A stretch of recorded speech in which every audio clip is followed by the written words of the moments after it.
Another 2-0 reverse at the weekend against Huddersfield in the league was quickly followed up by a 2-0 win, would you believe, against Portsmouth in the League Cup, or whatever it's called these days, down on the South Coast.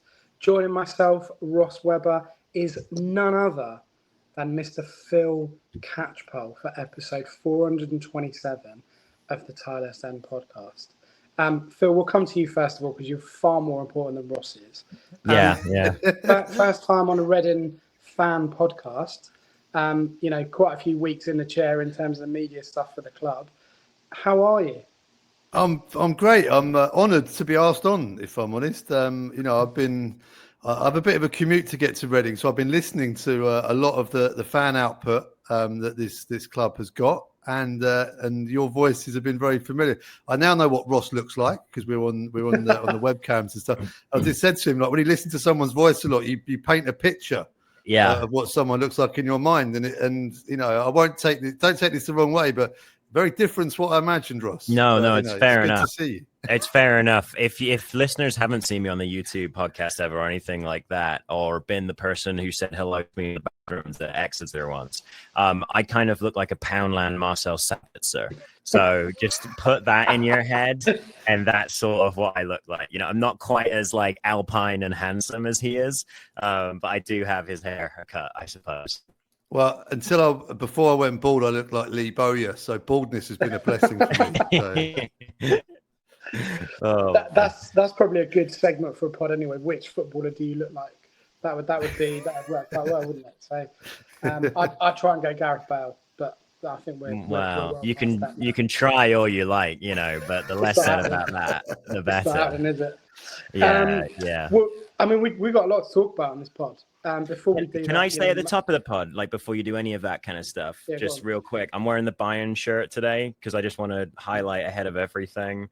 We have a Reading Academy Ballon d'Or nominee for the first time ever. So hats off to Michael Elise. I know that you've got other favorite Reading players ever, Ben, but just insane player. And yeah, it's just cool to see a lad who went through Bearwood get nominated for a Ballon d'Or. Well, this is it, and that links very nicely because that's where Phil is mainly based. We're gonna get into all that in just a moment. Before we do that, massive thanks to ZTZ Films, Valdemar and his team, who allow us to do what we do. Huge thanks to the Amazons, friends of the show, who allow us to use their, do we call it smash hit single? Just track, just great. Banger. That's all you need. Yeah. So thank you to them. Massive thanks to you guys for listening to our episodes this season. We've done all right actually in the listenership. We've gone up since the takeover has happened. And Phil has become quite an integral part of that takeover. So we're gonna do a slightly different recap in terms of just chatting to Phil about his role and his experiences in football after this short break. Right, Phil, we've welcomed you to the show, so I can tick that off the non-existent agenda with my full pencil. To talk to us a little bit first of all about your background in football. So you've obviously come to Reading. You've been there, a month and a bit now, kind of in the chair in terms of the media stuff. Just talk to us a little bit about where you've been, the experiences you've had in the game, and where that kind of stems from in terms of you ending up in which official title, which I think is Director of Communications. Is that right? Yeah, it does sound a bit grand, actually. I don't know if I live up to that, but it's Grand Vizier of Communications. I think that's what we'll go with next. So where did it all start? I got into media very late in life. Unbelievably, I'm nearly 47 now, but I got into it about 12 years ago as a volunteer at Hospital Radio in High Wycombe. Oh, yeah. And which was as wonderful and bonkers as you're all imagining. It's sort of, Alan Partridge style, amazing characters, which was right up my street. I worked in the music industry from the age of 16, and then started doing bits of radio. I didn't really understand what I was doing. And then someone said, I'll go and volunteer at the local community station. I was living in Wycombe at the time and went to Wycombe Hospital Radio after a few months of doing a music show and generally learning how it all worked. And then found out that they had a football show that was based at Wycombe Wanderers, where I'd been a season ticket holder from the age of pretty much 9 or 10. And then started going down there and doing some bits and pieces and fell in love with it. I loved doing it. And so came straight off the terrace, did a bit of that. And then I think because of the unique way the BBC is funded at the time, they didn't have enough money to send a reporter to Wycombe, made a demo, sent it to BBC Three Counties. And then unbelievably, I think it must have been desperate. They were like, yeah, you can do a game. I think it was a Tuesday night game against Rotherham, and they gave me a game to be as a reporter as a trial. I must have done okay because they said, right, you can do it to the end of the season again, still not getting paid. And then did, I think, about 10 games the end of that season. And then over that summer, they took me on as a freelancer. And then from there, and it was great because it's just been around the press box and picking things up and meeting people. And I met John Murray from 5 Live at a cup game, who's a bit of a hero of mine as a commentator. And he rang me in the week. He got my phone number off the radio station because Wycombe, I think, were playing Aston Villa, and he hadn't been to Adams Park for a long time. And he rang me and said, "Oh, is it possible I can pick your brains about Wycombe?" And we ended up on the phone for about an hour. And I was absolutely staggered by his sort of research and his preparation for a game. And then lovely guy. And then he was like, "Are you going to be at the game?" And I was like, "Yeah." I said, "It's packed. I'll probably be sat in your lap during the match." So anyway, he's a big lad, tall guy. And I was literally sat on his knee for the game. And then got chatting to him afterwards and said, "Look, I'm doing this. I'm in my late 30s or mid 30s. And, how do I progress what I'm doing?" And he gave me some great advice, sent me a lovely email with some tips and stuff. And then, I quit my job, went back to college, re-qualified as a journalist, and then started working for the BBC as a freelancer. So doing BBC London, BBC Three Counties, so covering Wycombe, covering Arsenal for a bit, QPR, Watford, getting out and about. And then, then just started covering Wycombe a fair bit. And then that's where I met Rob Couhig when he turned up to buy Wycombe Wanderers, who were a distressed football club at the time. Not as distressed as you guys were recently, but not far from that, to be honest. Met Rob, and then, then that was just before the pandemic, and then had a kid during the pandemic, and then thought I'm going to have to get a grown-up job soon.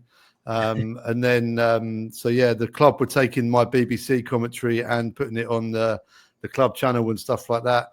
And because of the pandemic, Rob was having to listen to me every week. And so I said to the club, right, end of this season, I'm off because, I need to go and be grown up somewhere. And then Rob rang me and said, come and work for the club. I want to start doing more media stuff, set up a bit of a TV thing, and do that. And then, I went and did that, and then had 2 incredibly happy years working at Wycombe for Rob.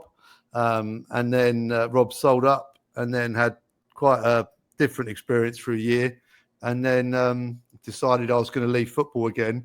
Rob had kept in touch with me, and then all the way through kept telling me he's going to buy this football club down the road. And the optimist that he is, he did it. And then, I handed my notice in at Wycombe at the end of the season. And then a few weeks later, Rob and Joe rang me and said, "Come and have a chat," and then sold me this crazy project that's going on. I've not looked back since. So bit of a whistle stop tour. Quite an unusual route in. I'm just sort of like living day to day, really, and enjoying life at Reading now. I'm really, getting stuck in and getting to know everything about the club. I'm obviously with you on the broadcast. Well, not I'm with you on the broadcast, but I'm listening, to every game as an international fan. So it's good to know that, through the years of Rob listening to you, you built that trust with him as the commentator before even, as co-workers, and that kind of thing, which is great to hear. Well, the first time I met him, because it obviously wasn't as protracted as the situation at Reading, but Wycombe had run out of money and had several sort of, I'll use the word shady, sort of sets of characters sort of circling the club, trying to buy it, to buy the club off the fans. And and all with maybe different intentions, perhaps. And we'd met sort of several of these people.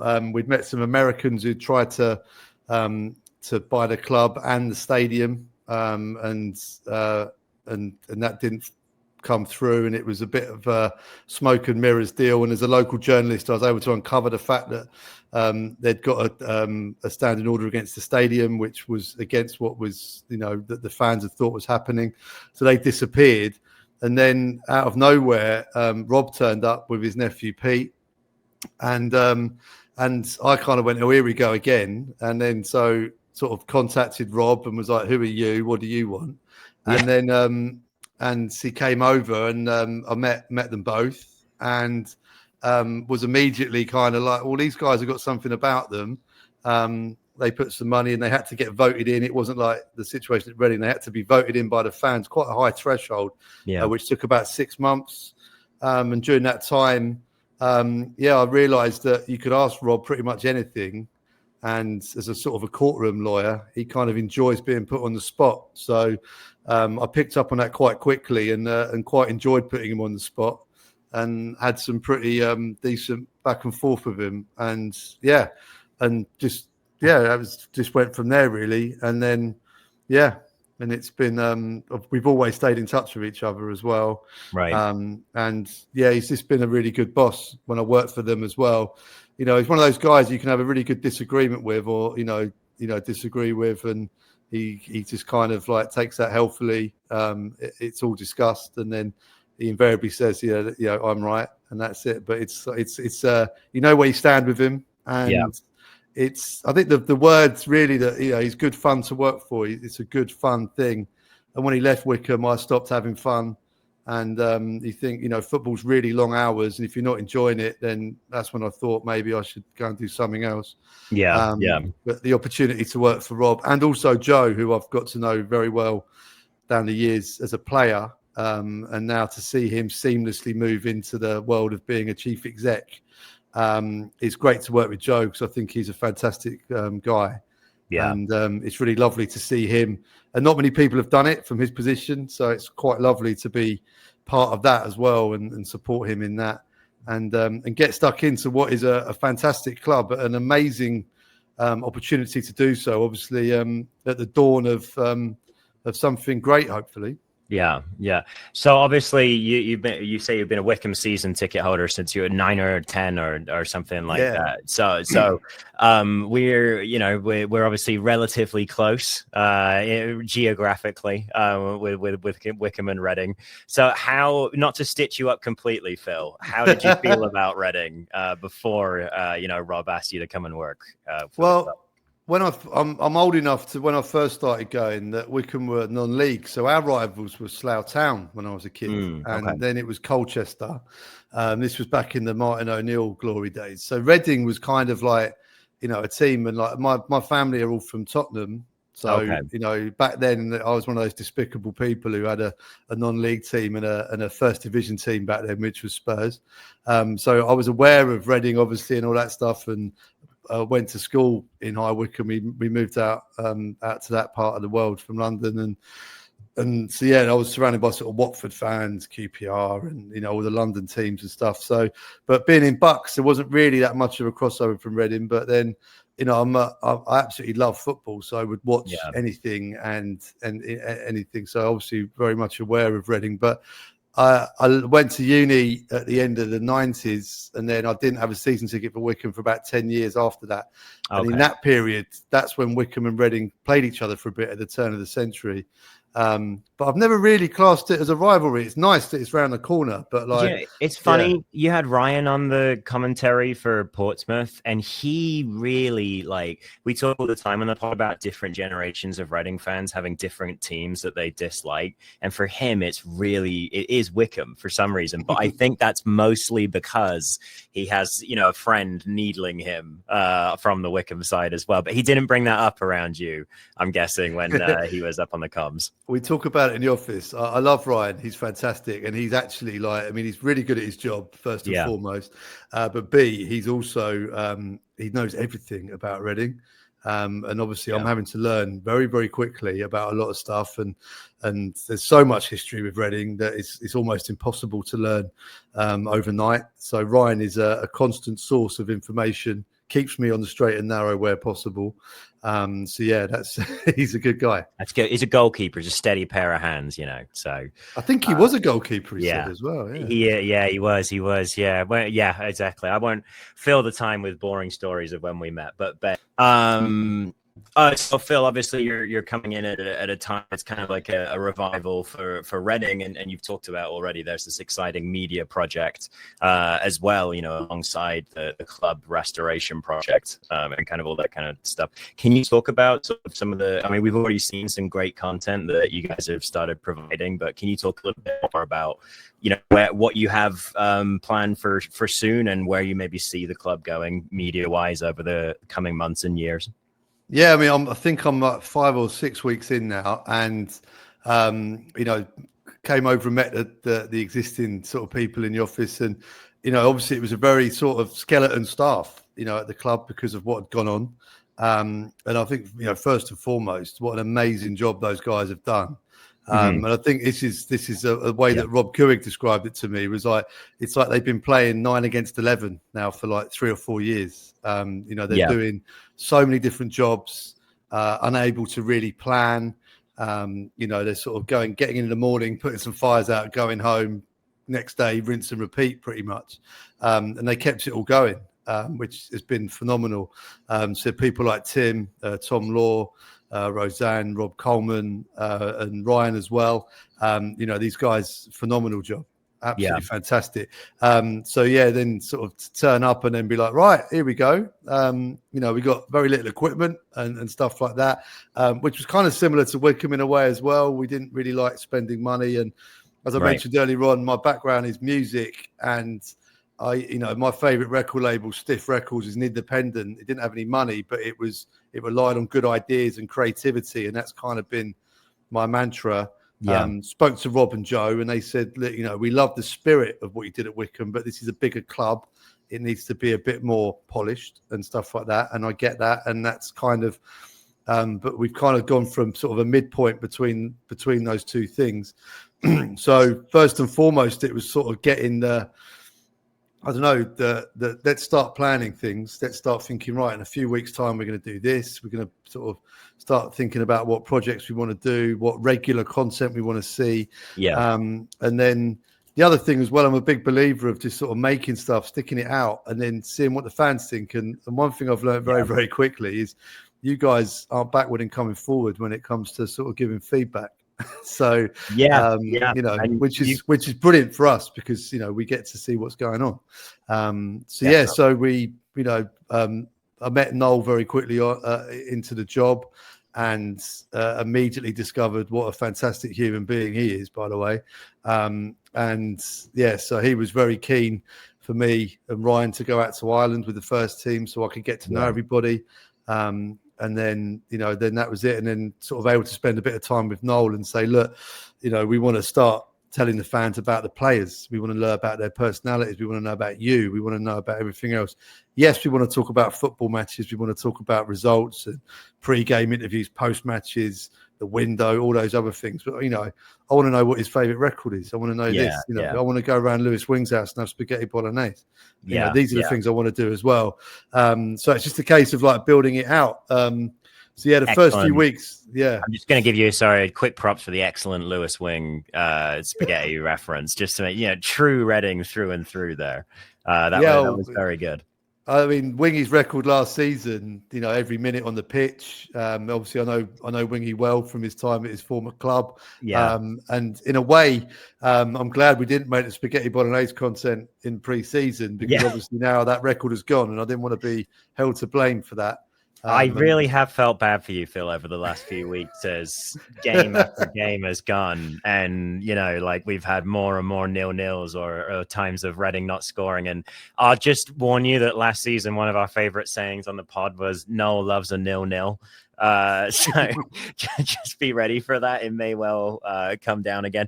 Here's a question. You've been now to lots of different press gantries all over the country, I imagine. Who's serving up the best pies out of all of them? Well, they're not in the Football League anymore, and I'm hoping that we've seen some good news today. But Morecambe were the best in class for pies. Interesting. And yeah, they do a fantastic pie, peas, and gravy offer. And I really hope that survived. The guy that used to do it, he used to have a local company make them, and you could only ever buy them at Morecambe Football Club or Harrods. And okay. I don't shop in Harrods, and they were about £8 or £9 in Harrods, but you could get pie, peas, and gravy in Morecambe back in the day for about £3.50, and it is absolutely brilliant. The original chef got poached by the rugby club about 10 years ago, which obviously was a travesty. To lose into that form of sport, that was awful. But whoever came in afterwards obviously had the recipe because it's been good. So that's been the best. So obviously, we wish everyone at Morecambe all the best as well, and hopefully the news that's come out today keeps them going. You are a professional to go from my nonsense pie question to a well put, sending of hope towards the Morecambe situation. I mean, it's mainly just so I can go there and have a pie. The club has to exist for that to happen. So hey, you know what? There can be good reasons for everything. Which very professional. Speaking of not professional, Ben's back. YouTube. You may have noticed some Ben popping in and out there for a moment, but he's back now. You all right? All good. Yeah, computer's back up and running, so we're sound. Perfect. All right. Yeah, I mean, I think look, signs so far, and made the point about Reading fans not being shy to air their views, and we've said time and again, it fracture's the wrong word, but obviously you know the situation from the outside in terms of where the fan base has been over the last sort of few years and stuff. But the general feedback, I think, for the media and what's gone on there, it has been fantastic. You mentioned Ryan, obviously, Luke Jarrett's come with you as well, or come in terms of the video stuff that he's been doing, and it's really just looking at all the positive stuff that's going on and you're doing really, and one of those things is obviously Royals TV in terms of becoming in-house. Yeah, so it was one of the core things that Rob Couhig wanted to do. He wanted to bring Royals TV in-house and have a bespoke commentary. And, obviously I'm aware that BBC Berkshire and Tim and the guys have been doing it for a long time, and they've done, a lot of sterling work. But, there was a lot of, there was a customer, or say customer, I sound very American there, apologies, a fan survey at the end of the season to say, to get the thoughts in, and it was pretty loud and clear from a huge amount of people's responses that they wanted to see a club bespoke service. So that was one of the top of the listings that Rob wanted me to set up. So we've done that, and obviously have experience of that at Wycombe as well. It's not without its challenges, obviously, because, and this is why pre-season was so good for me, because I felt like obviously the players are going through their paces, but for me, it was like a baptism of fire to get to know all the players, for both sets of teams. The first one I did on my own at Gillingham away was crazy. I think there was 44 players used across the 90 minutes. Oh, and so I mean, I did feel like a commentator in a football match. It felt like just taking a sort of a register, really, just reading out people's names as they sort of left the pitch and then were replaced.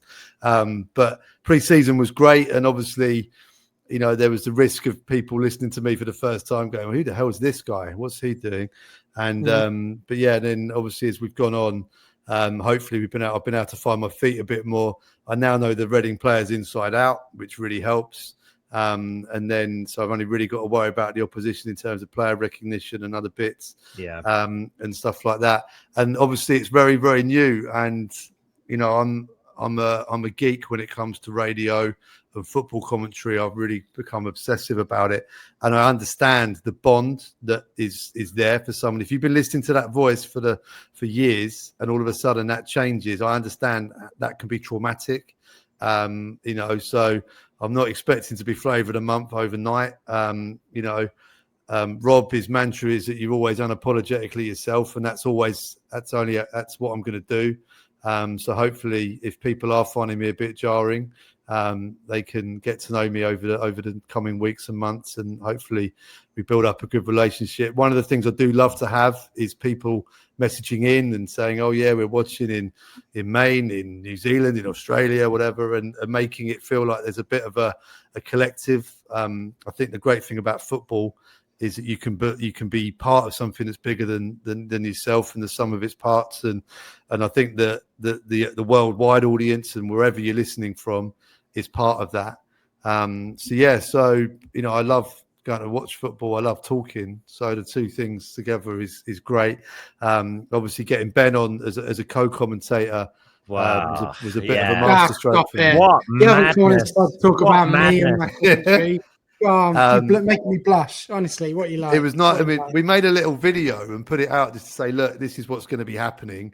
And there was loads of comments on the Facebook page and on Twitter and stuff like that. And I got in contact with a few people that commented. He seemed quite sensible and had some sort of constructive things to say about it. So I kind of spoke to about 2 or 3 people and said, look, I'm new. You've been listening to this for years. What do you want? What do you want to hear? That we're going to build it out. It's not going to happen overnight. It won't be perfect, but we want to build this together. We're making this for the fans, so we want you guys to tell us what's working, what isn't, and what you want to hear more of. What and all the other bits. So they were really good, and everybody said you need someone ready with you, and they were completely right. And we asked loads of people, and then we settled on Ben. And that first game, you're all busy.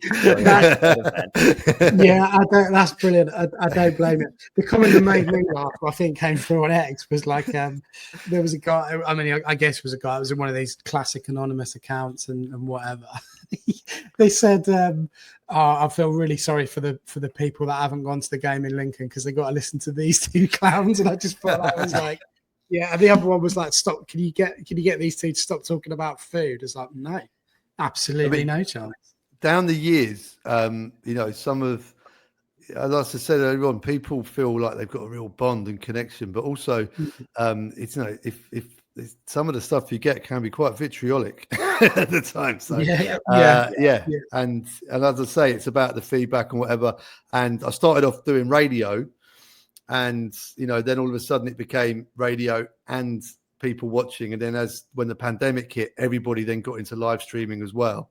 But we were still serving a radio audience. And then radio and TV commentary are 2 very different disciplines. It's very and then the challenge then was having to find the sweet spot between the 2. So you're talking enough that if you're listening to the radio, you can paint a picture of the game in your own mind. But then if you're watching on the stream, you haven't got someone talking so much, telling you what you can already see. It's a really tricky thing to do. I've heard it done poorly over here, whereby it used to be the case, and now football is a much bigger deal over here than it was even a decade ago. But the MLS used to have commentary whereby it was meant to be for the radio as well, but you could just tell that the guy was completely forgetting that it was for the radio as well for the vast majority of the game. It is actually, to give you props, it is a tricky medium, Royals TV, because it is, listen live and watch live at the same time. But I mean, I could only listen during the Portsmouth game the other day, and I had a decent sense of what was going on. So that was, I didn't see anything on the highlights afterwards. I was like, well, hang on a minute, where's this come from? And there is something quite nice and traditional about listening to a game every now and again as well. Kind of brings back memories of coming home from, the 3:00 games with my dad in the car and listening to the 5:00 game, as you're on your way home. I'm a big fan of radio commentary, and I think it's a real art, and it's something that everyone has their favorites. And like I say, you have that bond with your favorites. And, I will never, ever criticize another commentator because it's really tricky. So you talk about 3 words a second. You're on air for 90 minutes plus. It's a lot of words. You don't get a rehearsal.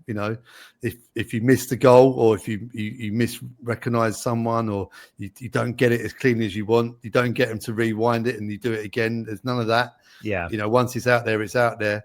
So you have to kind of roll with it, and it's all about the preparation. And that's been another challenge because it's been so busy at Reading. We've been doing so much stuff. that, you know, I've been burning the candle at both ends, and I've been finding myself like the night before a game, you know, very late, you know, doing my prep and everything else. And I'm not asking for sympathy. I don't want any violins out, but I was used to much more kind of routine of being able to prepare and other things.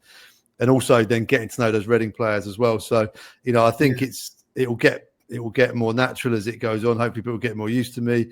I've been having great conversations with people about, you know, joining in with the co-commentary as well. Obviously, Ben, I thought, did fantastically well at Lincoln, and hoping to get him on in the coming matches. I've had some other people reach out to me as well, some former players, some current players in the squad who are, you know, we had Yids on, who I thought did really, really well the other day as well. You have John Clark on as well. Yeah. So John, I had to explain to him the concept of co-commentary. Oh, really? Because you kind of forget, you know, these guys are young. They've not been brought up like us. So they don't really, you know. Did he do the Portsmouth home game, John Clark, or was it Spurs he did? He did Spurs, yeah. He did Spurs. Yeah, he was good. He was interesting. Like he was a little quiet at times, but he was good. Like he was just giving some kind of like that sort of interesting insight that you can only give about someone if you're their mate and you've been their mate for like a long time. And like there's just little bits of information that are like they're just kind of golden. I don't really know why. Down the years, I've worked with former players, current players, journalists, fans, people who've edited fans, you know, the full sort of mantra of people involved in football, but it's the players that really have got the golden ticket, because the former players and the current players. And I always say the same thing to them, because they always get very nervous about doing it. They're like, oh, you know, this, and I'm like, look, you play in front of like thousands of people. Like, you know, you're talking into a microphone. You can't even see who's there listening. You know, just imagine we're having a pint in the pub, or a coffee in their case. Right. Obviously, they don't drink, you know. And we're having a chat watching the game, and I'm like, I'm just a fan. I'm like off the terrace, out of the stand. I'm just telling people what happened. Like the magic is for someone like a player or a former player that can tell us why it happened, and they're the best co-commentators. Like Pat Nevin on 5 Live, I love him because you learn something every time you listen to him on the radio, because he's been there and he's done it, and that's what the likes of us don't understand. See, like when Kelvin scored the other night. You know, I'd love to score a goal in front of the Fratton ends, but like it's not going to happen for me.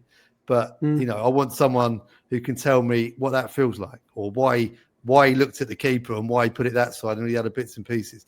We want to understand and learn about that, and they're the best co-commentators who can do that. And then when the fans come in as well and do it, it's a different dynamic. But equally, they can tell us their experiences of what it's like. Oh, you know, I saw that goal there, or this person, it reminds me of that, or there's stories about the club, and people can listen and they can feel the warmth from that. And it's just about getting the best out of people, really. So I think, you know, we're just facilitating it, really. And then, like I said, we love to hear from people during the game, and, you know, they can chime in with their memories, or maybe someone will say something that was factually incorrect, and people, especially football fans, aren't shy and piping up and saying, I think you'll find it was this. And then, you know, we love all of that. Yeah. It's an interesting point you make about it, actually. You know, obviously, two things really for me. Obviously, when we were, or I was asked to look at taking over the pod, that was a really, really proud moment for me, because I haven't really been with the Tilehurst end long. But the first thing I said was, I'm not doing it on my own, because like, the best podcasts I've ever listened to are more about the relationship between the people doing it rather than what they're actually saying. So obviously I've ended up with this absolute joker. And the other thing, exactly. Yeah, that was Ross, by the way, not you, Phil. And then the second thing you said about playing football, like I've been a Reading fan all my life. And when I was, you know, when you said, after you've been through the 60 people or whatever that said no and you ended up with me, like it was generally one of the proudest moments of my life to be able to commentate to an audience on the team that I love, because like, you're right, like you can't, I was never gonna, you know, I had trials and stuff, but I was never gonna get there because I didn't have the drive, and I wasn't as good as that really at all. But commentating on the actual action, regardless of the result, was amazing. And it must have been like incredible for you to do it for Wycombe as well, you know, being a fan and then working there for a while and kind of working your way up and stuff. So yeah, I get that. And commentary is important. You know, it is difficult. Like, it's really hard to keep talking. And we've done a couple of live streams before just on YouTube about a game, and it's quite hard to keep it going. Really, as you know, just to keep chatting about. Did you find it hard to just jumping off what Ben was saying? Did you find it hard when you were at Wycombe to emotionally regulate in terms of like when like Wycombe scored or more? I think more even like if Wycombe concede in like a really frustrating moment or like you lose right at the end of the game or something. Like, how did you emotionally regulate at times like that? Before you answer that, that's generally one of the best questions you've ever asked on a pod, Ross. So well done. Thank you. Even when I was doing it for BBC Three Counties, like you are there as that reporter. Like every football club in the league has their own commentator reporter, and they tend to be the same person who follows them around. And like it just so happened that I was doing it for a team that I grew up supporting, and I'm finding this now with Reading. Is that you build an affinity with the players because you get to know them, you see them, you interview them and the manager, and you build a relationship and you want them to do well. But then when you're a fan as well, you're doing it. I mean, the biggest challenge I had when I started was not swearing because I came off the terrace, and it was like I was there with my mates from school. They still go now. They still message me now and they give me all sorts of abuse. And I'm no doubt a week on Saturday I'm going to turn my phone off. But that was the biggest challenge, was like, how do I not swear when I'm at a football? So I did that. But then, goals are what we all live for, aren't they? So like you've got to get the drama of it and you've got to get the passion. You've got to get it right first and foremost and try and call it as best you can. And then, it's the drama and the excitement of it. And I was listening back to the game the other day from Portsmouth and like, I was generally excited. I've just seen Reading score. First time in 6 games. I was going to say, you find it well. But also, it's like, a great stadium to do it in, Andre's first goal. And 3 bites of the cherry or the apple or whatever, too, as well, to get that goal in the back of the net. So you want to, Reading fans listening or watching, they were going through those emotions. So if I'd have just been there and gone, called it straight or not got emotionally invested in it, then you don't want to hear that. And then when Pompey not equalised, so when they scored near the end, there's the element of danger. Yeah. And and it's like, I don't know, I've done, I think in total nearly 600 games now. And it's like they call it air miles and you just get used, you kind of, when I first started out, you were really consciously thinking about everything now. And now it's a bit like, you've been driving for a long time. You don't think about changing gear and all the other bits and pieces. Yeah. So you kind of do that. But I have to say it's been a real shot in the arm moving club because it was like, right, I have to do, I have to learn so much. And also I want to make a good impression. I want people to enjoy it. I want people to get involved. I want more people to buy passes. I want to do all this stuff and everything else. So, so it's been a real kind of like, right, come on, let's just, and pre-season was hard. And, Lincoln was an okay game. Obviously the team probably weren't where they wanted to be or know where they wanted to be because of the journey they're on and where they were because of the takeover in the window and everything else. Huddersfield, I thought was nip and tuck and, it was down to like the fine margins. And then Tuesday night was great fun and hopefully more fun to be had very, very soon. But it's like you want to be, and I'm already emotionally invested because I've got to know the players and the start, and also you guys and the fans that people have been coming up to me at games and having a chat, and and it doesn't matter what football club you support, we're all wired the same, so we all want them to do well, and you've only got to look online if Reading lose. My job is a lot easier when Reading win, put it that way, because Luke makes some wonderful stuff, videographer Luke Jarrett. And I think it was, the Pompey game. He was pitchside doing all this stuff. We've got this fabulous guy called Mike Boss, who's a massive Reading fan, who's a professional drone pilot. And he's been coming along and helping out and giving us all these amazing aerials. So after Pompey, we were like, you know what? We won't do the pitch side because no one wants to see us gubbing 4 goals. But what we'll do is we'll show this amazing sort of like aerial shot of a match day. We didn't show any action or the goals. There was a bit of pitch and stuff and some players. And it was cool though.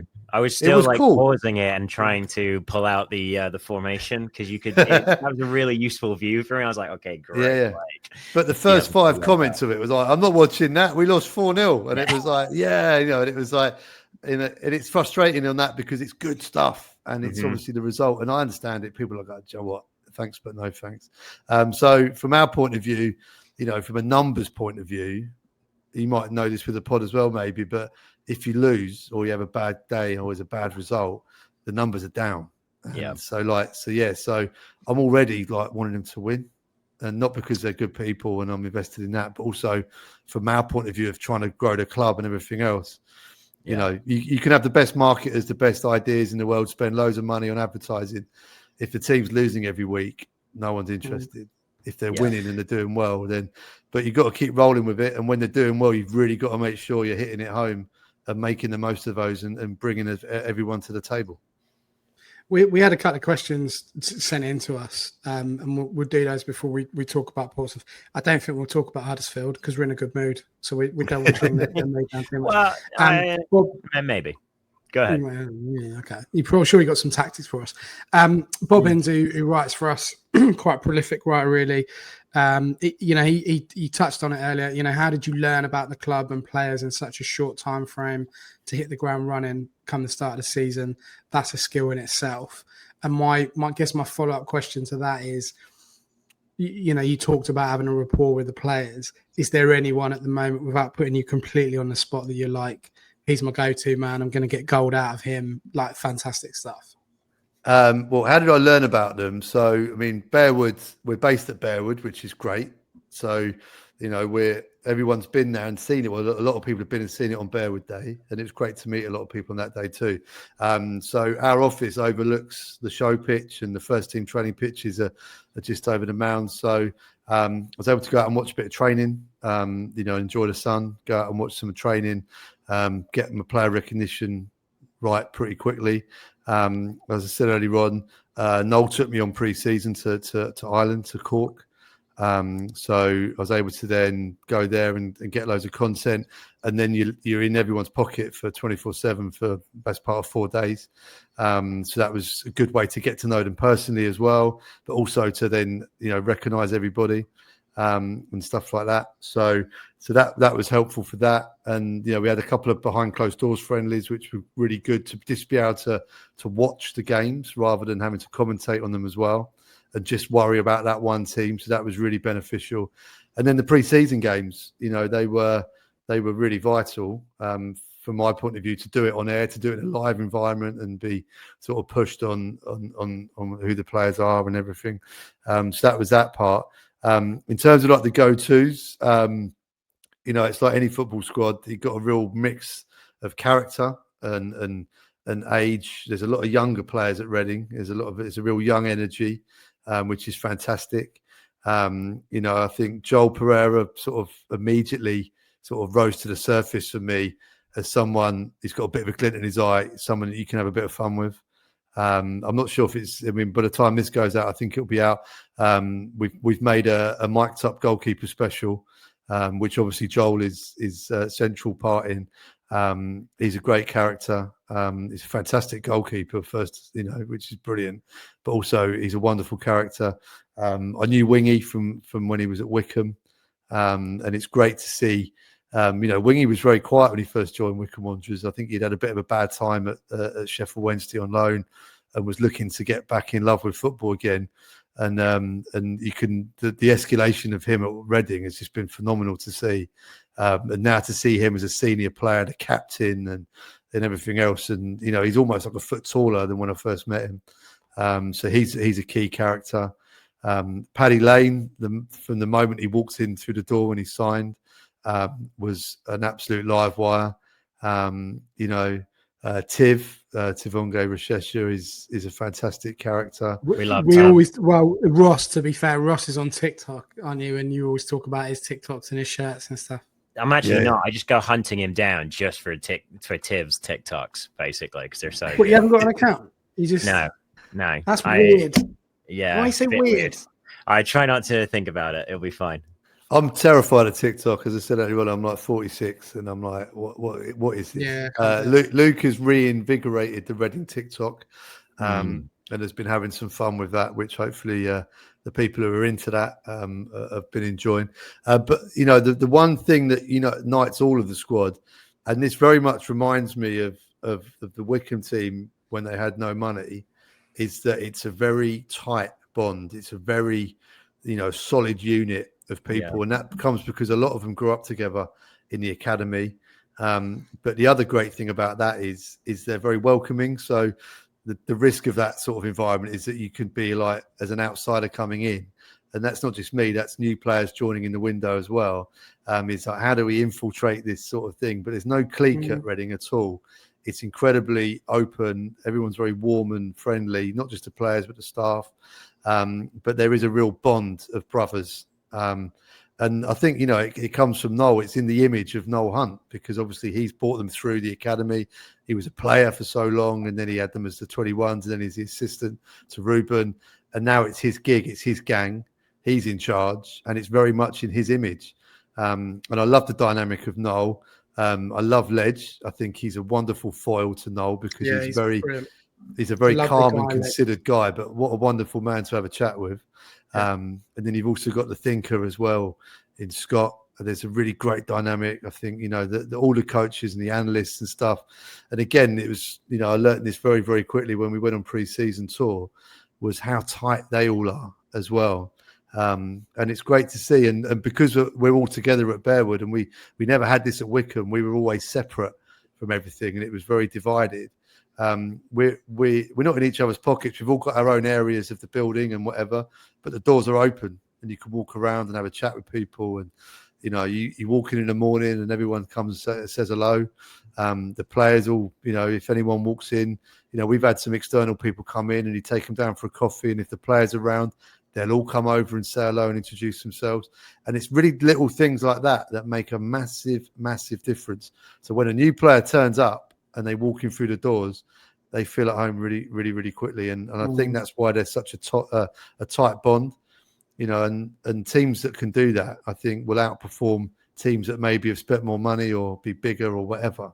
It's the spirit that will get them through. And the spirit is incredibly strong, and it's been wonderful to see that and then be welcomed into that and hopefully contribute to. I agree. You just saw I think you can talk about that with the Lionesses victory, where you've just seen like a group that is just so, together as a core, that, were able to beat teams that were maybe technically, at their level or superior. But, the power of friendship, you can call it. And it is, and, football can be really hard at times as well. And, if you play badly or there's a bad run of results, whatever, the noise is, I don't know. I don't know what it feels like to be a player, but you can see the impact it has on them. And you have to be mentally really, really strong. And, everyone has bad or good days in life, or some days they wake up and they're like, you know what, I'm not feeling this today. And if you're part of a gang, a part of a team, then you get pulled through. And, I think in football, it's hugely, hugely important. And the environment and the culture at Reading, and I think largely maybe born out of the circumstances that these guys have been through, and you guys as well, these last few years, it's about channeling that now and using that to everyone's advantage, to our advantage, because it's like, that sort of siege mentality almost, that kind of whatever those hard times has created some incredible people. And some of those younger players may have had opportunities now they would have had to wait a lot longer for. But, look at Ashkar Ahmed the other night at Pompey and against Tottenham. What a player. Let's talk about those young players. It's a really good place to talk, about Portsmouth, as you mentioned, and, team, their average age of 21 going into, a championship side. I've got great history with Portsmouth myself in terms of the games I've been to. I lived there for 3 years when I was at university. So, I was honestly fearing the worst, to be honest, after the results that we had. You were obviously there, Phil. You're watching it live, commentating with our very good friend Ryan. Did a fantastic job. Listened to it on my way back from where I've been, and great result. I said at the top of the show it was 2-0. I'd like to sincerely say sorry for that. I know it was 2-1. I just got excited because Phil was on the pod and I was showing off. So it was nearly 2-0. Yeah, it was. We got our goals though, Ross, didn't we? Garcia and Long Calvin. What overall did you Did you make the lineup first of all? Because it was a little bit hit and miss to begin with, and overall the kind of the performance and the way that we were able to get a glamour tie against Wimbledon in the next round at home. I'll have to go to Phil mostly for the performance, because this was one it wasn't available for the international viewers. Unfortunately, I've seen the goals, but I can talk to you about the lineup, and then I've got one other thing that it kind of reminds me of now these past couple of weeks. But yeah, I mean, the most exciting thing for me was seeing Garcia in the front line again, and this time on the left side, and like we talked, really excitedly about Garcia on the season preview pod a few weeks back. And then literally, I think we got done with talking about him and us saying that he was going to have a great season in the forward line. And then they went and signed Paddy Lane perhaps 30 minutes later. So obviously put, one obstacle in his path. But still, like what this is really reminding me of this start of the season is the 23-24 start of the season under Ruben, where it took a few weeks. It took a little while to kind of get the team, get the first 11 and the first 16, if you will, sorted out from the whole squad. And we had some young players like Bindon who came through in that Millwall victory in the EFL Cup a couple years ago. So it was just kind of reminding me of that, really. But yeah, good to finally get some goals. How much relief did you feel, Phil, when Garcia at the third attempt managed to get that in? Well, I think as soon as the game started, I thought Reading from the get-go were on the front foot, and they looked very comfortable. And it's a great stadium as well. It's a great arena. It's 14,500 people there, so really good atmosphere. Good turnout. Really good turnout, and Pompey fans played their part, and over 1,000 in the away end as well. So it was a cracking atmosphere for games. If you look across the other fixtures in the north and the south section, not well attended, not big games. Obviously, lots of changes as there were on the south coast as well. But I spoke to Noel this morning for our weekly interview, leading up to a game, and I said that it seemed that everyone, although the changes were there seemed to be a real identity about the performance. Everyone seemed very comfortable in the role given to them. Kamari Doyle for his first start. Noel picked up post-match that he's still a few things that he needs to learn about the system, whatever. But I love people pay money to watch players like Kamari Doyle. You get him the ball into feet, and he could have 3 or 4 players around him. He's comfortable to get it. He'll find a bit of space. He'll pick a pass. He'll beat a man. They're the sort of people that put bums on seats. They're fantastic players. So it was great to see him sort of settle in very, very quickly. He was unlucky not to get the goal before Andre did. Yeah. I thought Kelvin Ehebashaman, or Long Kelvin, as I know you guys like to call him, I thought, he grabbed that number 9 role. I thought instrumental in both goals. And it's what you want to see from a 9, from someone of his physical stature. He showed great characteristics there, and I think signing the deal has settled him down, which is brilliant. And obviously, you guys know what he can do. I got a really good glimpse of it as well the other night. He talked about Andre, and I think obviously so many appearances last season, but further back at left back, he's a great kid, and he's obviously got the world at his feet. And Ashkar, we mentioned earlier, really was the pick of the bunch. I thought Stickers was fantastic with the armband as well.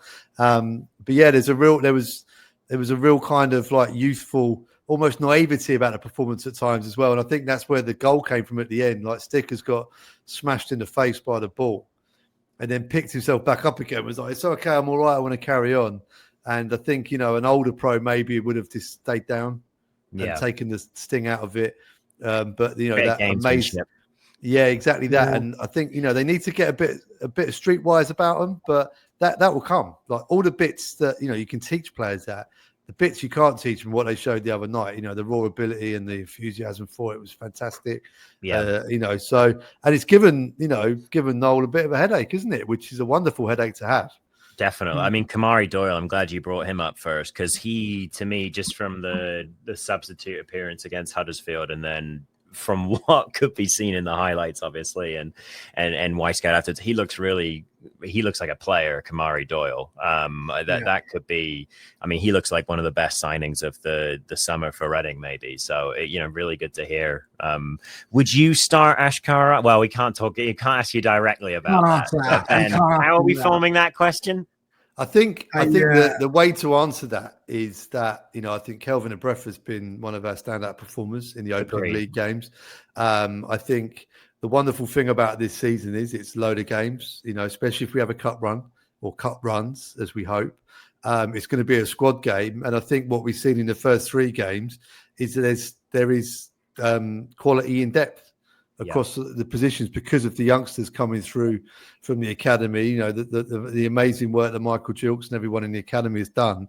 And, obviously people get very excited when the window's open and, demand signings and that's great. And, I know Rob had a bit of a snipe at some of the when we talked about the salary cap protocol thing with Joe the other day. But, I'm of the opinion that there's only one thing worse than that, and that's people not saying anything at all. So I think it's great that Reading fans are online demanding signings and, asking, when we put up that guy that's doing the sponsor bought the other day and someone straight away was, oh, can he play up front? It's great. It's brilliant that people want to comment and do stuff. It's better than not getting anything at all.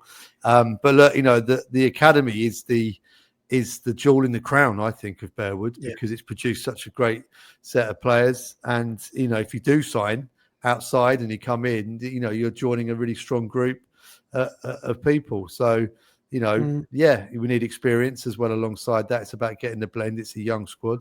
But I think, whoever starts in those positions, I think we saw the other night, there's strength in depth, really, which is, they're young kids. They're going to have to come in and out and they're going to need to be managed. But Noel, who better to do it? Because he had him under 21. So, the future's bright. Yeah, I think the player you got to feel. I mean, one player you're going to feel sorry for is Jack Stevens, who, by all accounts, pulled off some great saves. Coming from a fairly, should we say, iffy mixed reviews from fans of the club he left and fans of our club, but he knows whatever he does, unless Joel has an absolute stinker, he's getting nowhere near the first team or he's injured or whatever. I mean, how did you, how do you rate his performance overall in terms of not being involved in the first 2 games and not too much over pre-season and then coming in and having a performance like that against a championship side away, Phil? I thought he was fantastic. It's such a difficult position, goalkeeper, because you might have to wait on the bench for your chance for a long, long, long time. And then that presents its challenges of them being match sharp and everything else. And, without wanting to do an advert here, but, the stuff we've done on the GK union, the mic'd up keeper stuff, it really shows Rob Shea, who I think is a fantastic, he's the head of goalkeeping at Reading. It was really lovely to sit and plan those sessions with Luke, Ryan and Rob and how we were going to film them with the keepers as well. And, to get a real insight in how they keep them all really, really sharp. Tom Norcott's gone out on loan to Woking and made a tremendous save against West Ham in the National League Cup this week. But yeah, the minutes and the competitive minutes are the ones that are really difficult. So when your chance comes around, you've got to grab it. And I thought, Jack was excellent. And, I think he's a great guy, and I think he really feels at home. Obviously, he's coming back to Reading. It was his debut for the club the other night, but it's a club he knows well because he was there as a youngster.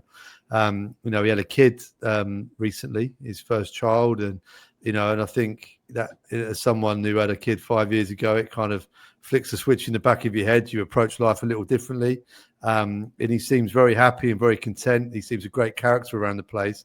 And from Noel's point of view and Rob's point of view, Rob Shea, he'd have looked at that and gone, right, if something happens to Joel, we've got someone here who's an exceptionally good keeper. He played 13, 14 times in League One last season for Cambridge.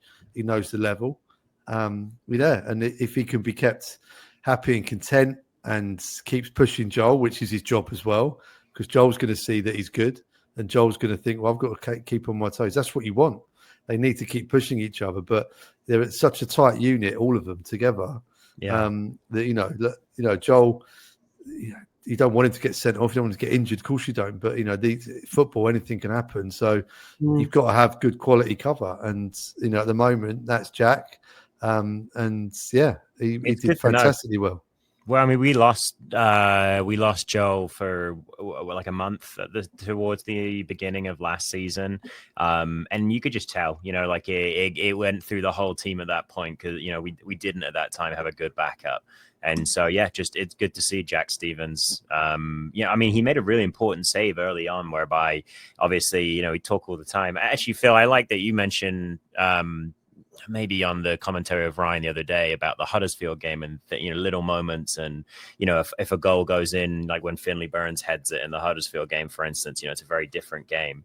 But yeah, just as important for the goalkeepers, obviously it's a very different game if he doesn't make that save early on. Jack Stevens.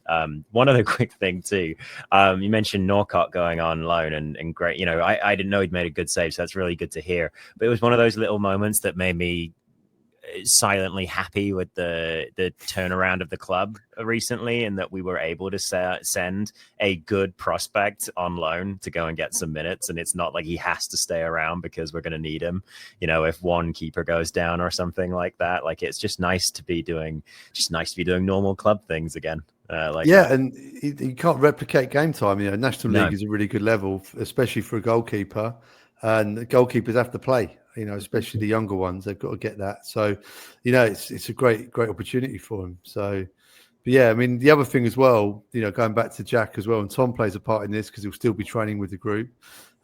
It's, what they do. Obviously, we see them on match days and whatever, but as a unit, they push each other, and they create that kind of experience and that environment where they get the best out of each other.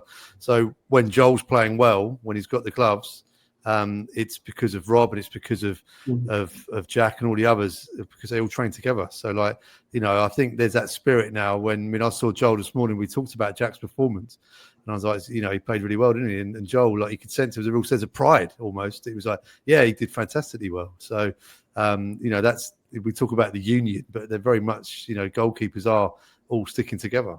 Yeah, no, that's good. We got a lot of questions. I don't think we want to talk about Huddersfield unless you desperately want to, do you, Ross? Just leave it. Like, this thing ain't coming out till Friday. It'll be 6 days later at that point. Yeah, what Huddersfield game? Yeah, exactly. What's a terrier? Yeah. We're gonna. I mean, I say mailbag. We got basis all about the starting 11 on Saturday against Wimbledon.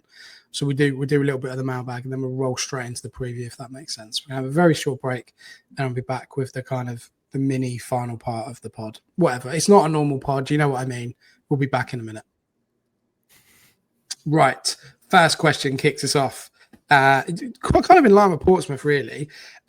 Jamie, who started writing for us, actually. So we put out a plea a couple of pods ago, I think. And she said, look, if you want to get back in or if people want to write for us or get involved, then we've had quite a lot of interest, which is great. But Jamie did some stuff for us previously, then went off and did other things. I think he was at uni potentially, or doing a degree or something along those lines, and then started to write for us again. So his articles are on the website now.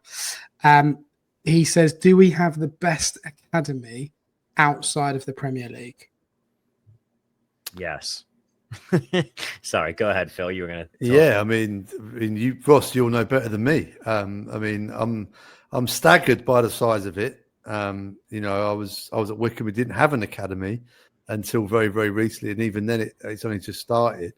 You've only got to look at the history. You've only got to look at the first team and see, the people in the first team now that are regular performers, and the people. You started off this podcast talking about Elise. Look, it's brilliant, and also, obviously, like we talk about transfer fees, and whatever, there is a level of investment about having an academy, and it costs money.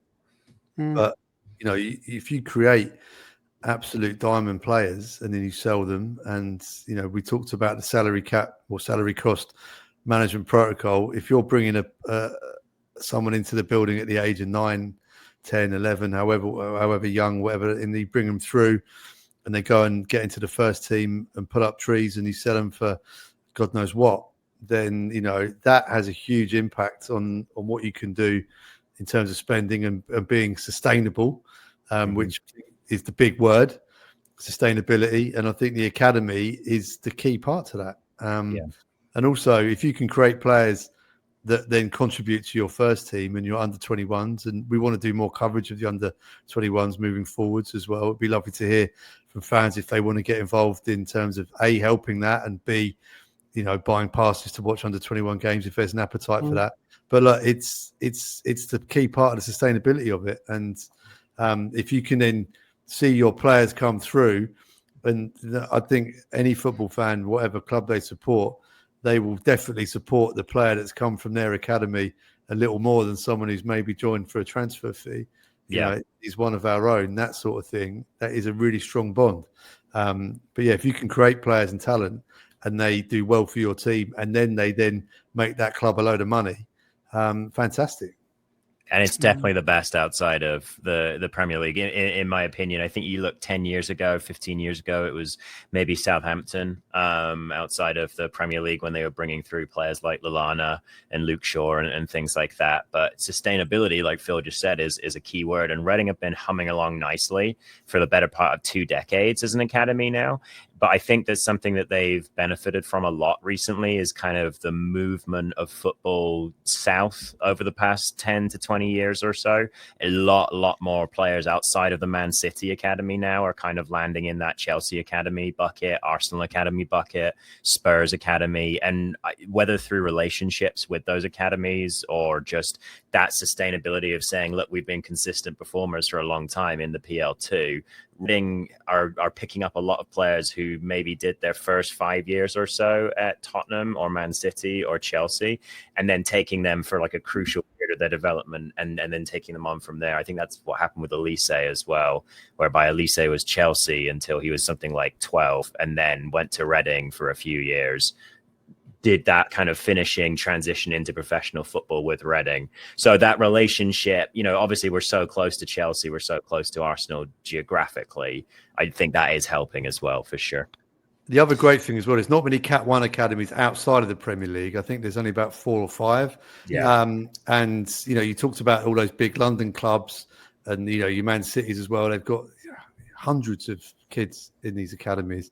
And I think the thing that Reading has, and I think this is the biggest advantage that Reading have in being in League One with a Cat 1, is that there's a pathway into the first team. Mm-hmm. If you're in the academy at Chelsea, at Man City, Tottenham, Arsenal, it's very rare that you see maybe more than one or two a season coming through and breaking in. Whereas at Reading, you look at our first team, there is a large core of that team have come from the other side of Bearwood. And, if Reading were in the Premier League, that might not have been the case.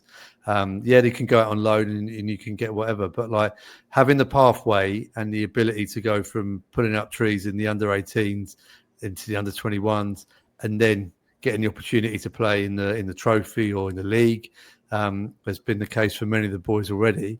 They don't get that at Arsenal, or they might have to go out on loan, or they may never really make it.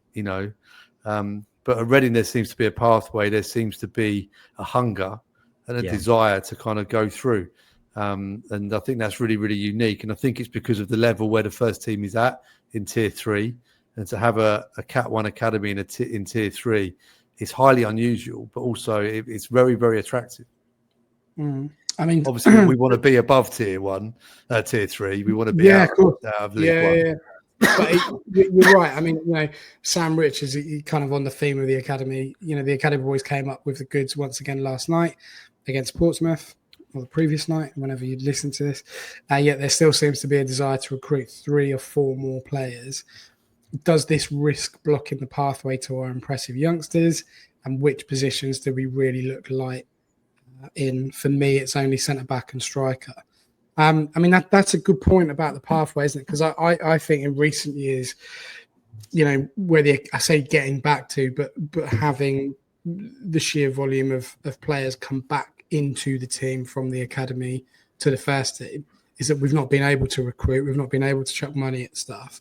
So we've had to look within, and we said this time and again last season in terms of those players being promoted. And Ross, you made the point about Paddy Lane coming in. We were in a situation where we were saying it's going to be Garcia's season. He's nailed on to be one of the front 3, regularly. Paddy Lane comes in, great signing for us at this level. But that means he's by default bombed out of the team. So do you think, Ross, there is an element here of us almost cutting our nose off to spite our face if we're asking for all these players and these players are coming into the team, and we're overlooking potentially the raw ingredients and the talent that we've got already in the squad and within the club at Bearwood isn't going to get selected as a result of these new signings? I think it's a valid point, but I think it's also important to remember that, so this will come out on August 15th.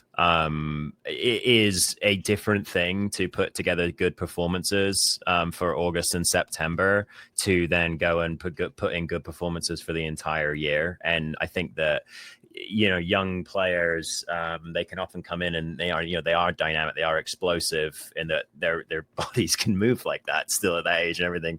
But there is also that sort of longevity and that knowing how to manage your physicality and your body throughout the season. And that's something that comes with air miles, to use Phil's term there. And so I think this is something we saw with Andre Garcia too last season, that he started the season just shot out of a cannon, like seemed fantastic. Like, where on earth has this 16-year-old come from?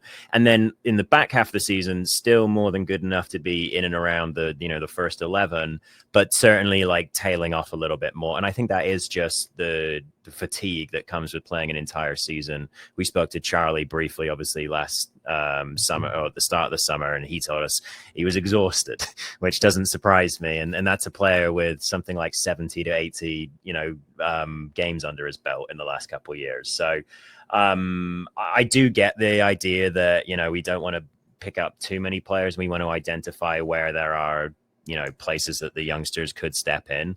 And I think, you are probably going to make a few mistakes there, whereby you'll get in the way of someone's development a little bit, but that happens at football clubs. It's only been, like Phil said, in the last few years where we're in League One. We have this sort of situation going on. We've been able to put out these younger players. I think come December through March, that kind of tricky period of the year, it is really important to have experience and kind of guile in your team. It's a long season as well. Yeah, exactly. 46 league games. If we have cup runs and everything else, and you talk about Paddy and Andre. They're flair players. They're wide players. There's this sort of, I think it's a modern coaching parlance now, isn't it? Of like they're not substitutes anymore. They're finishers. Yeah, come on, and stuff like that. So there's nothing to say that whoever starts, they have a real run at their fullback for 60 minutes, wear them out, and then someone comes on and then has 30 minutes to really then stake their claim as well. And it's a bit like what I was saying with the keepers. They push themselves. They push each other. They're all going to want to start. Of course they are, but they're part of the team and everything else. So look, it's a healthy environment. And I think the other thing about the academy, when players make it through, they've got to have strength of character. And sometimes you have to force your way into teams and everything else. And that's all part of it. And I think they'll all help each other.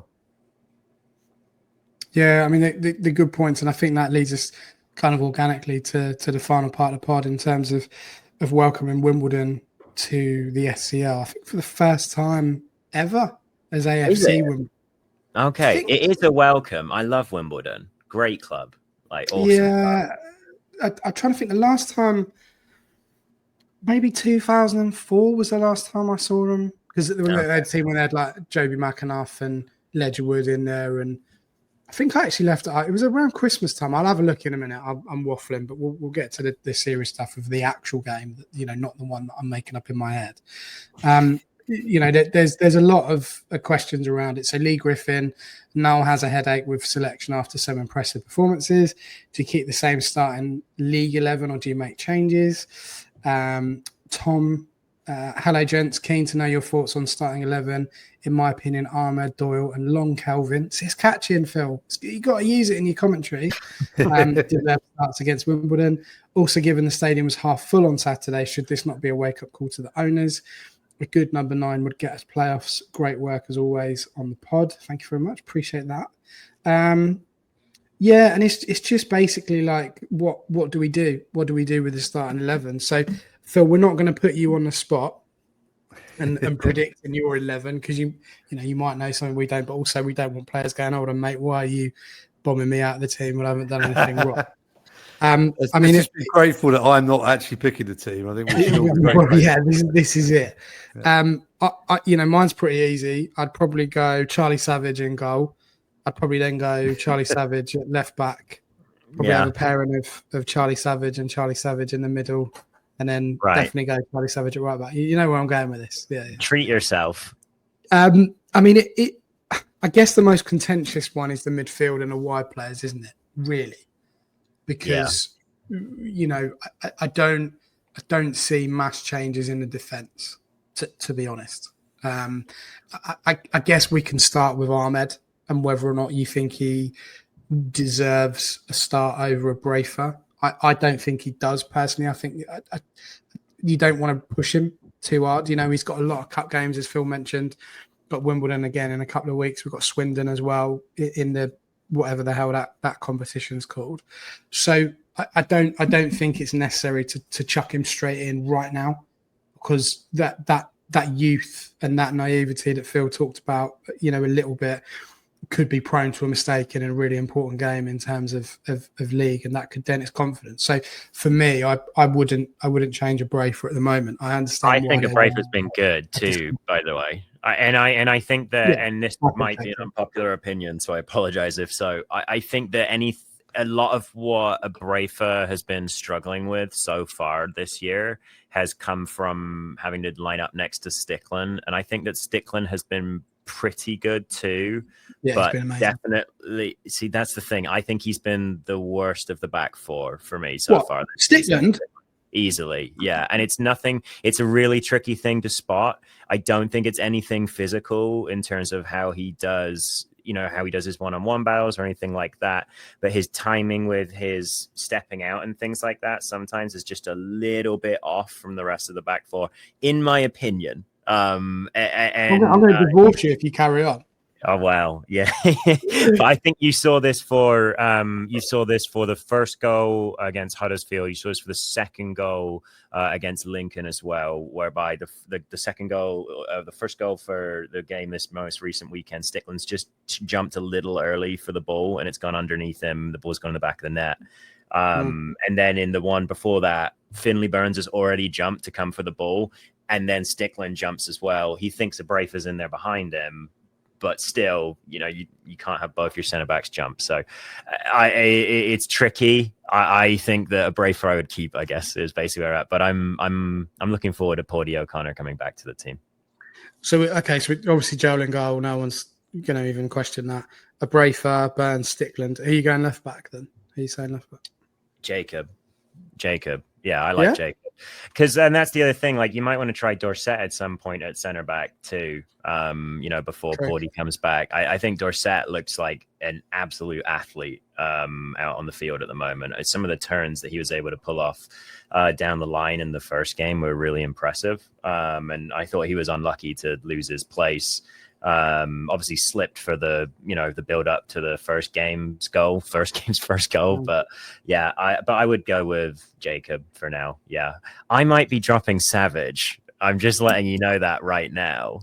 I think I would start with Fraser. Why are you doing Doyle. This? Just because we've got a guest on that you're behaving like this. No, I'm not behaving like this. I think the midfield three for me, if Wing isn't ready to go, would be Doyle, Fraser, and Elliott. I'm literally going to vomit right here, right now. I'm just going to throw up everywhere. Okay, well, I think would you? I think that Kamari Doyle could be a real player, and I think that you want to have him in that sort of midfield space that Nibs used to occupy, whereby he can just go wherever he's needed. I think that Savage has been really good for Reading certainly in 2025 and even beyond before that. But I think that it's tough because we only play Savage on that one side of the midfield. So there's only really one spot that Savage is competing for, whereas a lot of the other midfielders are competing for all of the spots across the midfield. The midfield is stacked. I mean, we haven't even talked about Fraser. Right. I thought, from what I was told, he had a really solid game on Tuesday night. Yeah. No nonsense kind of stuff, that we've that we've always needed in the team, to be honest. Phil, how happy were you when Yeardom referred to him as an assassin on the? Yeah, because I guess Lincoln. This is a classic. Rolling back to the start here. When I say when you're on air and you say something, it's there. Yeah. It's out there. You can't get it back. And I think I said he looked like a serial killer. Yeah. And but I was chatting to someone the other day about it, and they were like, "Yeah, you're completely right." And you are right. Also, yeah. But when you chat to him, he's absolutely off the pitch. He's an absolutely lovely guy. He's in the zone on the pitch. Very mellow, very lovely, laid back guy. Very sort of humble. Everything else. Great to have a cup of coffee and a chat with. But I tell you what, the picture of him, you wouldn't mess around, would you? And also, he plays a little bit like that as well. I think he came on in the second half at Pompey, and Pompey had a breakthrough. And he's got that little bit of, we talked about the streetwise kind of game management thing. He took a yellow card. He made that decision very quickly, got the tackle in the foul, broke the momentum, took the yellow. And it was like, that's the sort of carry. Every team needs a couple of those in there. It's an underrated thing about North American football is that, so the slide tackle is nowhere near as common. And I think it's because so many teams and things are learning and playing on turf, whereby slide tackling can be nasty way to get injuries and stuff like that, obviously. But Americans are much more like feisty with the top of their body, and they will leave elbows in and get in there. Obviously he's Canadian, but he's played in the American MLS as well, and just the American game is very it's almost like lacrosse at times, where you have to be ready to run through like a running back a group of people, as well as be technically decent. So I actually think it's quite a good training ground for the English lower leagues, the American game, just because it is very aggressive. And I know it's a family show, but you basically just need a shit house, don't you? That's what you need. That's what it is. So you play that if you want. It's up to you. So well, so I don't want to play to the audience here, but I was at Wycombe for a long time, so if anyone needs any tips, just let me know. yeah, exactly. Yeah. Okay, so you're going Wing, you're going Doyle, and you're going Elliott across the three. Yeah. I said Doyle. Well, if Wing's fit, yeah. Yeah, I'd go Fraser if not, but yes, Wing if, yeah. So, yeah, anyway, get onto the front line. This is taking a while. Oh, he's gone again. He's almost on the timer. He's almost on the timer, isn't he? Seriously. We'll get you off here eventually, Phil. I'm having a great time. This is brilliant. This is every week is I can't get through a pod without going to the bathroom, and he can't get through a pod without his internet going. It's literally... one or the other the whole time. All right, there we are. Did you hear the bit when I said about dropping Charlie Savage? No, I did not. Say it one more time. Okay, so in any universe that you have, you're dropping Charlie Savage. Correct. And I think that's harsh, but there's depth in the team now. Like, I'm dropping Daniel Chirwa. You just can't let me be happy. You can't help yourself, can you? No, I can't. Honestly. I'm dropping Chirwa as well, and I thought that he was possibly Reading's best attacker last weekend as well. So that's a 50. I mean, that's a pod in itself about where we're at with him. Yeah. Okay, so left and right wings. Then what are you saying? Let's just say Garcia and Lane. I liked how Lane started on Saturday and faded a bit, but he's just transferred to a new team. And then up top. Probably Kelvin. I don't think you drop a player who scored in the previous game, and Mark Armani hasn't done anything yet that would suggest that he should be taking that spot back off Kelvin. So, and I don't think you lose anything into. I know with strikers, like I'm always more interested in how many aerial duels and things like that they're winning. I don't think there's much of a difference between Mark Armani and Kelvin. So if it's down to how well do they turn with their back to goal, I'd go with Kelvin right now. Yeah, 100%. I agree with wide players as well. I don't think you drop Garcia and Lane has to start. I mean, I feel like this game should be the start of our season in terms of the league, really. It's ridiculous to say it's a must win and pressure's on and stuff because we're August, but, you lose that game, three games on the bounce at the start of the season is not good reading whichever way you spin it. So it's a really important game. Looking forward to it. Had we lost on Tuesday, I might be a bit like, but the fact we have won and we're into the next round against Wimbledon, ironically, week commencing the 25th, I think, probably it realistically is going to be a Tuesday night, isn't it? It's definitely not going to be one that's going to be moved around and chopped and changed, but good opportunity for those players to come out again. I guess really, Phil, the final question falls to you. Do you think we're going to see the bell anytime soon? The bell is never far away. I've always been told to keep it, by my side. It's at Bearwood. I'm at home now. I've left it at Bearwood. So you put it on like a silver platter or like a little cushion or something? We got a little Reading cushion. I think one of the rings that we've used was Noel being presented the bell as he left the training pitch on a Reading cushion. So it's looked after with we certainly keep an eye on it. We don't want to lose it. So I think as Rob and Joe alluded to in the chat about the football finances the other day, it expects some stuff to happen between now and the close of the window, which is an incredibly ineffective answer that you were hoping I was going to come and say. You straight at it. You played it straight down a crease. Love that. Expected before Christmas. Exactly. Yeah, there we are. Exactly right.